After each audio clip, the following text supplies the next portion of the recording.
सोचें, अगर कान का एक छोटा सा पर्जा खराब हो जाए तो आपको न गाने सुनाई दें, न गपशप, बस बीवी की डांट से बचने का मौका मिले। हमारे कान सिर्फ सुनने के लिए नहीं, बल्कि ये एक हाई टेक फैक्ट्री हैं जो आवाज को दिमाग तक पहुंचाती हैं। कान के 3 बड़े हिस्से हैं। पहला, बीरोनी कान। ये वो हिस्सा है जो सबसे ज्यादा थप्पड़ खाता है और आवाज की लहरों को पकड़कर एक नाली में भेजता है, जिसे ईयर कनाल कहते हैं। दूसरा, दरमियानी कान। यहाँ एक पतला सा पर्दा होता है जिसे ईयर ड्रम या टिम्पैनिक मेम्ब्रेन कहते हैं। जब आवाज उस पर पड़ती है तो ये हिलता है।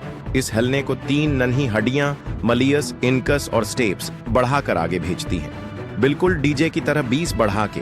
तीसरा, अंदरूनी कान। यहाँ एक घोंघे जैसा हिस्सा होता है जिसे कॉकलिया कहते हैं। इसके अंदर हजारों नन्हे बाल, हेयर सेल्स, आवाज को बजली के सिग्नल में बदलकर दिमाग को भेजते हैं। लेकिन अगर ईयरड्रम फट जाए या हेयर सेल्स खत्म हो जाएं, तो चाहे कोई आपके कान में शादी का गाना गाए, आप कुछ नहीं सुन पाएंगे।